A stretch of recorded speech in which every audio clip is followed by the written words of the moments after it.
Hey, so I did a post not too long ago where I was talking about how I have been really getting into reading the Bible and like studying and using ChatGPT to dig in and go further. And I've gotten to the point where like I'm addicted to this. It's gone from the reading the Bible being a chore to not being able to like put it down in the morning because I'm like just going on these paths, learning about all this stuff. And I've been reading in Proverbs and First Peter and James, um, and say, okay, well, we're coming up on Christmas. Let me dig into the Christmas story. But I wanted to read the entire, like the whole Christmas story. So, um, so I got ChatGPT to make a reading plan for me that like really encompassed the whole thing, and it starts back in the Old Testament. So um, basically, breaking it up into uh, three sections. Um, that would be, starting with like the promise, or the prophecies that happen in the Old Testament. Um, and then so that'll be all week one where I'm reading that, and week two the preparation, and that's kind of a mix of Old Testament and New Testament. And then week three the arrival, which obviously will be New Testament. So this morning was my first day reading, and what I want to do is I'm just going to do these videos each day as I do this. So there should be 14 videos. um, I planned it to end on uh, Christmas Eve, and I gave myself the ability to miss a few days in there if I need to, because I know I'm not going to be perfect on this with some travel and stuff that we have going on. I'm going to hashtag all of these videos the whole Christmas story. So, if you want to find them, you'll be able to find them that way, or you can just come to my profile and find them. I'm going to put them on both Facebook and on YouTube. But today, the two places that I read, so it was Genesis 3, so Genesis chapter 3, verse 15, and then the entirety of Isaiah 7. And Genesis 3:15 was interesting to me because I've read this passage many times, but like I've never even seen this part of it. And that's the cool thing about when you start digging in and really getting the context, is you see things that you just never saw before. So uh, this is the part in Genesis where Eve has just eaten, um, the apple from the tree of life, and uh, God has come to them in the garden and is like, "What have y'all done?" And Eve is saying, the serpent deceived me, um, and God says to the serpent, He says, "Because you have done this, you are cursed more than all animals, domestic and wild. You will crawl in your belly, groveling in the dust as long as you live, and I will cause hostility between you and the woman, and between your offspring and her offspring." It says, "He will strike your head, and you will strike his heel."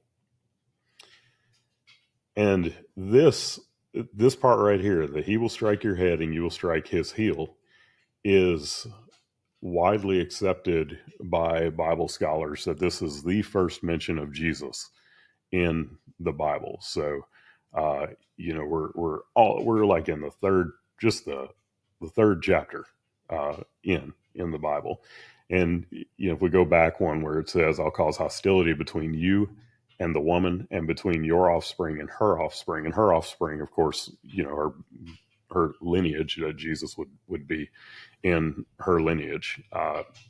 This is one of the very few places in the Bible where they actually talk about lineage from the standpoint of the female. Usually, it's the father that they're talking about the lineage. They use all the male names. So that was that was interesting. And then when you get over into Isaiah 7, this is where Isaiah, well, go back a little bit. King Ahaz has gotten word that both Syria and Israel are going to be attacking Judah, and King Ahaz is the king of Judah, and King Ahaz is a descendant of David. He's basically 8 generations away from David, so his great great great great great great great great grandson. And the thing is, Ahaz is King Ahaz is not a godly man. He's not a good king.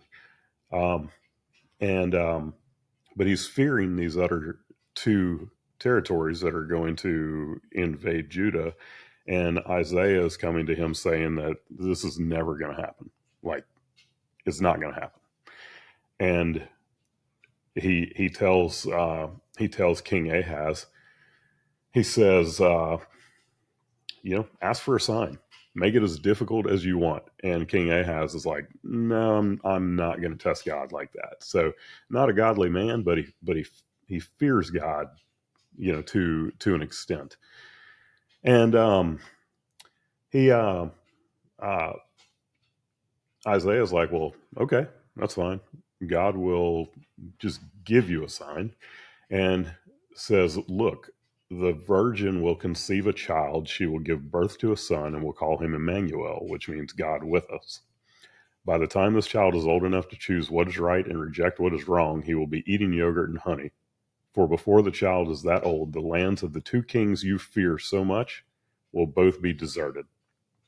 And I'm reading this and I'm like, why in the world did God reveal Christ to King Ahaz? And how long before Jesus' birth did all of this occur?